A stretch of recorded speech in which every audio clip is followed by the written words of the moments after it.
చూడండి, multi currency అంటే ఏంటి? మల్టీ కరెన్సీ అంటే మీ పాయింట్ ఆఫ్ వ్యూలో ఏమని అనుకుంటున్నారు చెప్పండి. మల్టీ కరెన్సీ అనేది ఎందుకు యూజ్ చేస్తామంటే ఏ సిచ్యువేషన్లో యూజ్ చేస్తాము? ఎనీవన్, ఎప్పుడు యూజ్ చేస్తాం multi currency? Purchase or sales between 2 countries sir. మన కంట్రీకి మిగతా కంట్రీకి పర్చేస్ చేయడం లేకపోతే సేల్ చేయడం, ఎక్స్పోర్ట్ ఇంపోర్ట్. Okay, good. ఇంకా గైస్, ఇంకా remaining persons, foreign currency or multi currency అనేది ఎప్పుడు యూజ్ చేస్తాం చెప్పాలి.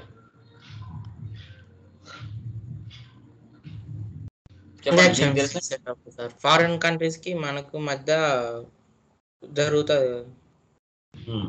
Okay, good. సో ఇక్కడ ఏంటంటే కాకుండా గోల్డ్ తో కూడా జరుగుతుంది సార్. రష్యాకి ఎక్కువ గోల్డ్ తీసుకుంటున్నారు. Very good. ఇప్పుడు మనం ఇండియాలో ఉన్నాం. మన ఇండియా ఓన్లీ డొమెస్టిక్, లైక్ ఇండియాలోనే పర్చేజ్ చేయడం, ఇండియాలోనే సేల్ చేయడం అనేది కష్టం. కొన్ని మన బిజినెస్ ఏం చేస్తుందంటే కువైట్తో, దుబాయ్తో, ఖత్తర్తో, అమెరికాతో, ఆస్ట్రేలియాతో, ఇలా రకరకాల, సింగపూర్తో, రకరకాల దేశాలతో మనము బిజినెస్ చేస్తాం, పర్చేజ్ చేస్తాం. యాజ్ యూజువల్ సేల్స్ కూడా చేయడం జరుగుతుంది. ఇప్పుడు మన అమౌంట్లు ఇస్తే వాళ్ళు యాక్సెప్ట్ చేయరు కదా. వాళ్ళ దేశం అమౌంట్లోనే మనం ఇవ్వాలి. అంటే వాళ్ళ దేశంలో వాళ్ళ కరెన్సీ సింబల్స్ ఎలా ఉంటాయో వాటికి తగిన విధంగానే మనము క్వాంటిటీ కానీ రేట్ కానీ డివైడ్ చేసి ఇవ్వాలి. ఇప్పుడు ఒక డాలర్కి మన ఇండియా అమౌంట్ ఎంత అవుతుంది, ఒక దినార్కి మన ఇండియా అమౌంట్ ఎంత అవుతుంది, ఒక దిర్హంకి మన ఇండియా అమౌంట్ ఎంత అవుతుంది, దాని యొక్క రేట్ ఆఫ్ ఎక్స్చేంజ్ అనేది మనం సెట్ చేసుకోవాలి. సెట్ చేసుకొని మనం ప్రొవైడ్ చేయాల్సి వస్తుంది. వాళ్ళ అమౌంట్కి మన అమౌంట్కి ఎంత డిఫరెన్స్ ఉందనేది కూడా మనం ఐడెంటిఫై చేయొచ్చు. మన ఇండియా అమౌంట్ ఎంత అవుతుంది, అదే వాళ్ళ దేశంలో వాళ్ళ అమౌంట్ ఎంత అవుతుంది, మనం పర్చేజ్ చేయడం కానీ సేల్స్ చేయడం కానీ, అది ఎలా అనేది ఇప్పుడు మనం చూస్తాం. ఓకే,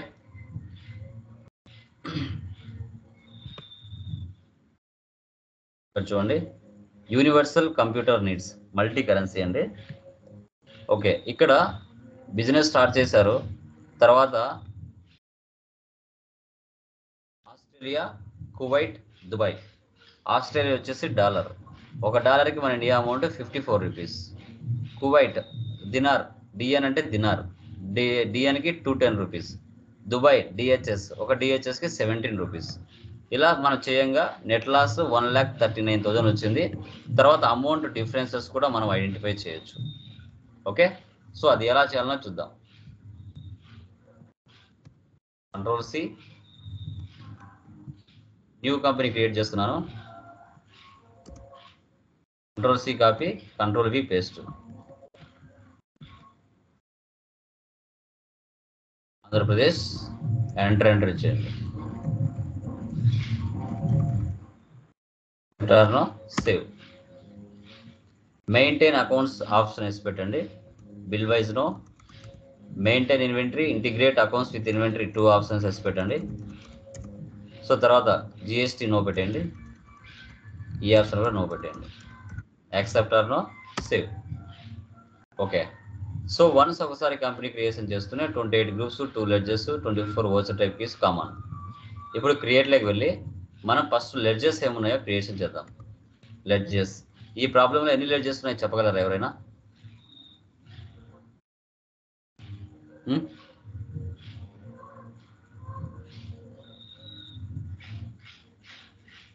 చెప్పాలి, ఎవరైనా చెప్పగలరా? Okay, done.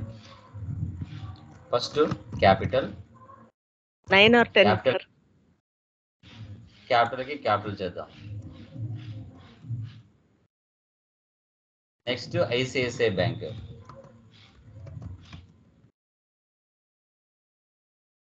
Bank account. Next purchase accounts. Next Australia computer needs. Control C, control V, sundry creditor. ఇక్కడ కంట్రీ వచ్చేసి ఏ దేశం ఉంటే ఆ దేశం మీరు రియల్ టైంలో తీసుకోవాలి. అక్కడ ఆ దేశాల్లో ఏ రాష్ట్రం ఉంటే ఆ రాష్ట్రం తీసుకోవాలి. ప్రజెంట్ నేను ఆంధ్రప్రదేశ్ తీసుకున్నాను, మీరు రియల్ టైంలో చేసేటప్పుడు అక్కడ ఆ కంట్రీకి సంబంధించి తీసుకోండి. Next sales account. Dubai next computer shop. Kuwait computer world.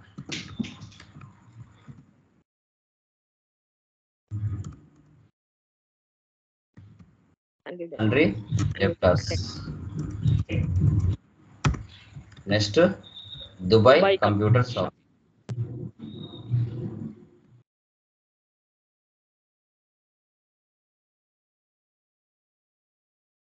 Next travelling expense.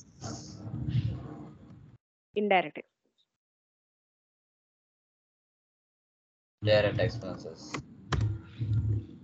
Next bank charges or service anything.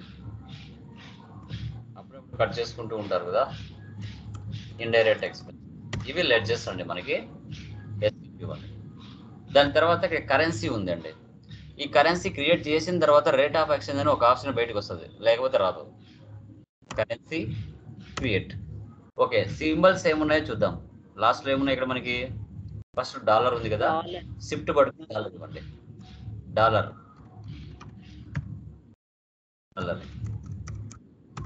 Next డిఎన్ అండి. డిఎన్ అంటే dinar.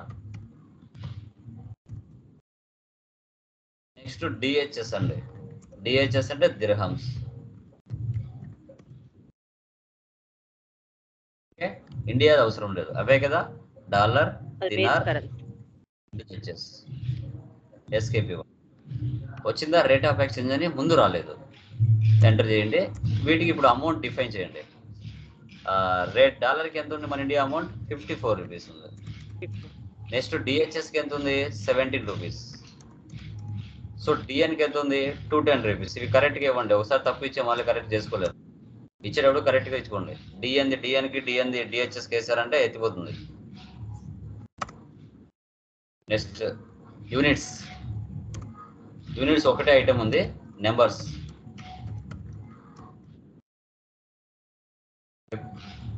Stock item.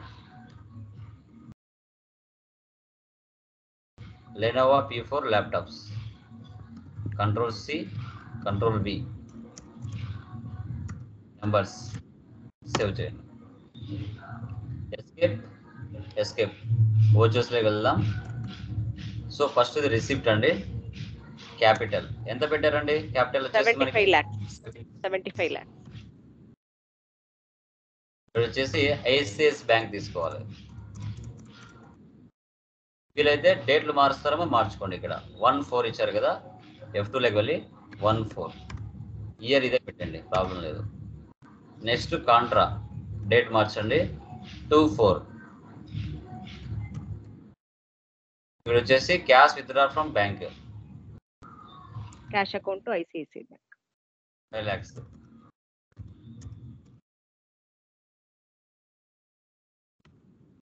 Next purchase అండి. సో 24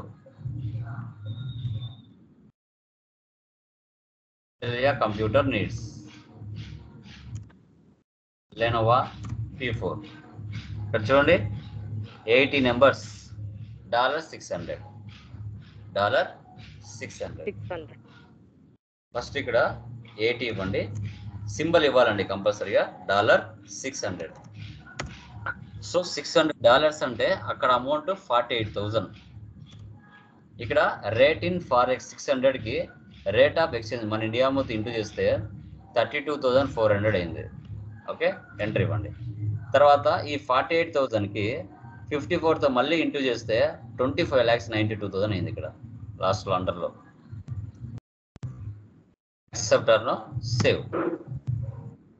సో తర్వాత సేల్స్ పర్సనల్. ఇక్కడ సేల్స్ కి Kuwait computer world 15 sir.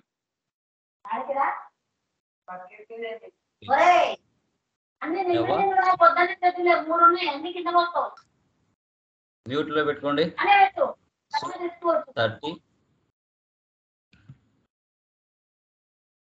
30. So డిఎన్ అండి, డిఎన్ 210. డిఎన్ 210. India amount 210తో చేస్తే మనకి 6,300 వచ్చింది. అదే 6,300 210తో చేస్తే మనకి 44,100 రూపీస్ వచ్చింది ఇండియా అమౌంట్. అదే 6,300కి కింద మళ్ళీ 210తో ఇంటూ చేస్తే 13,23,000 వచ్చింది. మళ్ళీ దుబాయ్ కంప్యూటర్ షాఫీ సేల్స్ లెనోవా. సో క్వాంటిటీ చూడండి ఇక్కడ 40 DHS 1250 DHS 1250. So India like అక్కడ అమౌంట్ ఎంత వచ్చింది 50,000 వచ్చింది. సో రేట్ ఇన్ ఫారెక్స్ 1250కి 17తో ఇంటూ చేస్తే మనది India amount rate in 21,250 rupees వచ్చింది. అదే 50,000తో ఇంటూ చేస్తే కింద 17కి 8,50,000 వచ్చింది. అప్పుగా పర్చేజ్ చేసాం, అప్పుగా సేల్ చేసాం. ఇప్పుడు మనము పే చేస్తున్నామంటే మనం ఏం చేయాలి? ఇక్కడ చూడండి 26 చెక్ పే టు ఆస్ట్రేలియన్. పేమెంట్లోకి వెళ్దాం, డేట్లు మార్చుకోండి. 26 ఎవరికి? Australia computer. సో అమౌంట్ ఎంత ఉంది? $25,000. చూడండి 25,000కి 54th ఇంటూ చేస్తే 13,50,000 వచ్చింది. ఇక్కడ క్యాషా చెక్ అండి. ఇక్కడ చెక్ అన్నాడంటే ఐసిఐసిఐ బ్యాంక్.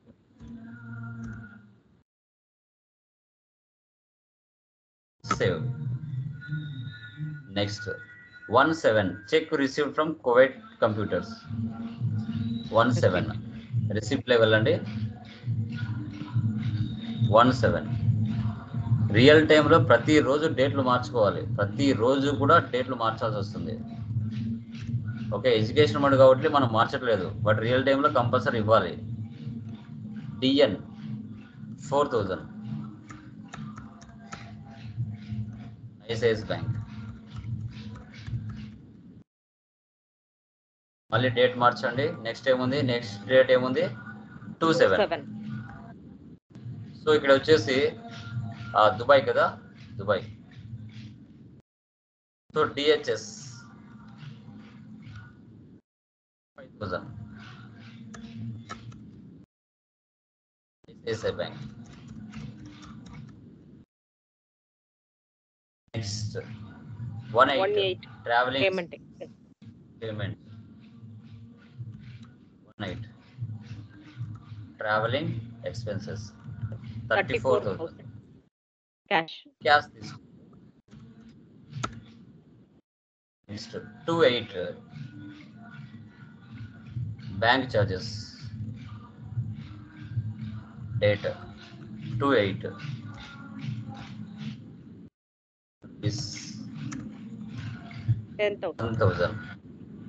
10,000 కదా. Yes, ICICI bank. ఇలా అండి మనం ఫారిన్ కంట్రీస్తో మనం పర్చేజ్ చేసినా సేల్ చేసినా వాళ్ళ అమౌంట్స్లలో మనం క్యాలిక్యులేట్ చేసి ఇవ్వాలి. ఎస్కేప్ ఇవ్వండి. డే బుక్లో వెళ్తే ఆల్ట్ F2 ఇచ్చేసి డేట్లు తీసేసామంటే మనం చేసిన ట్రాన్సాక్షన్స్ అన్ని మన కంటి ముందుకు వస్తాయి. ఎస్కేప్. తర్వాత ప్రాఫిట్ అండ్ లాస్కి వెళ్ళండి. ఆల్ట్ F1 ఇస్తే నెట్ లాస్ మనకి 1,39,000 నెట్ లాస్ మనకు వస్తుంది. 1,39,000. సో ఇప్పుడు అమౌంట్ డిఫరెన్స్ చూద్దాం. ఆల్ట్ సి ఇస్తున్నాను ఇక్కడ. Alt C enter enter enter. Wise తీసుకోండి. ఇండియా అమౌంట్కి వాళ్ళ దేశ అమౌంట్కి డిఫరెన్స్ కనబడుతుంది. చూడండి 40,240 అయితే ఇండియా అమౌంట్ 21,73,000 అయింది. ఆల్ట్ సి ఇవ్వండి. మళ్ళీ ఇక్కడ డిహెచ్ఎస్ తీసుకోండి. 3 దేశాల అమౌంట్ డిఫరెన్స్ కనబడుతుంది ఇలాగా. మళ్ళీ ఆల్ట్ సి ఇవ్వండి. స్క్రీన్ కనిపిస్తలేదు సార్, అక్కడ ఆగిపోయింది. ఫీజ్ అయింది, స్క్రీన్ ఫీజ్ అయింది సార్. చెక్ చేసుకోండి. రిమైనింగ్ ఓకే కదమ్మా? కనబడుతుందా రిమైనింగ్ వాళ్ళకి? కనిపిస్తుంది సార్. యా, మీది ఒకసారి చెక్ చేసుకోండి బ్రదర్. ఓకే, ఇప్పుడు చూడండి 4 దేశాల అమౌంట్ డిఫరెన్స్ ఇక్కడ కనబడుతుంది. ఓకే, ఇలా అండి. ఈ విధంగా multi currency like foreign currency మన ఇండియాలో, మన బిజినెస్ ఇండియాలో ఉండి ఇతర దేశాలతో మనం ట్రాన్సాక్షన్ జరుపుతున్నాము అంటే ఫస్ట్ వాటిని మనము కరెన్సీ సింబల్స్ని క్రియేషన్ చేయాలి. ఆ క్రియేట్ చేసిన సింబల్స్కి రేట్ ఆఫ్ ఎక్స్చేంజ్ బ్యాక్ ఎండ్లో ఇవ్వాలి. ఇచ్చిన తర్వాత మనం పర్చేజ్ చేసేటప్పుడు కానీ సేల్స్ చేసేటప్పుడు కానీ ఆ సింబల్స్ని కంపల్సరీగా రేట్లో మెన్షన్ చేసి ఆ అమౌంట్ కూడా మెన్షన్ చేయాలి. సో అప్పుడు మనకి రిజల్ట్ అనేది షో చేయడానికి ఛాన్సెస్ ఉంటుంది. ఓకే, ఈ విధంగా మనము ఫారెన్ కరెన్సీ అనేది చేయడం జరుగుతుంది. క్లియర్ మా? ఏమైనా డౌట్స్ ఉన్నాయా దీంట్లో అండి? ఎనీవన్? మల్టీ కరెన్సీ ఎలా చేయాలని అర్థమైందా? Yeah, any doubts guys? Please confirm. Okay okay sir. Okay, క్లియరా? సో ఈ విధంగా చేయండి. Manual manufacturing as usual, multi currency ఈరోజు అయిపోయింది. సో టుమారో రెస్ట్ కావాలనా? సండే రేపు వద్దు సార్, ఎల్లుండి చెప్పండి. చెప్పాలా? సార్ ఇవ్వండి సార్. తీసుకుంటాం. రెస్ట్ ఇవ్వండి sir. Yeah, done guys, compulsory. Yeah, like guys viewers and subscribers like ఎవరైనా కానివ్వండి. సో టాలీ లూపిస్ యూట్యూబ్ ఛానల్లో కంటెంట్ సంబంధించి మెటీరియల్స్ మీకు అమెజాన్లో అవైలబిలిటీలో ఉన్నాయి. ఎవరైనా మీరు అమెజాన్లో మెటీరియల్స్ తీసుకొని యూట్యూబ్లో కంటెంట్ తీసుకొని మ్యాక్సిమం 50% వరకు కవర్ చేయడానికి ఛాన్సెస్ ఉంటాయి. ఇంట్రెస్ట్ ఉన్న వాళ్ళు లైక్ మెటీరియల్స్ ఆర్డర్ పెట్టుకోవచ్చు. వీటి యొక్క లింక్స్ నేను డిస్క్రిప్షన్లో ఇస్తాను. ఇమీడియట్గా ఆర్డర్ పెట్టుకోండి. యూట్యూబ్లో ఉన్న కంటెంట్ ద్వారా మీరు 50% కవర్ చేయొచ్చు. ఎవరికైతే టైం లేకుండా ఉండి జాబ్ చేస్తూ ఉండి వాళ్ళు అలాంటప్పుడు టైం ఉన్నప్పుడు చూసుకొని మీరు ప్రిపేర్ చేసుకోవడానికి మన యొక్క ఈ మెటీరియల్స్ అనేది మీకు యూజ్ అవుతాయి. ఓకేనా? So done guys, done. Happy Sunday. Bye. Thank you sir.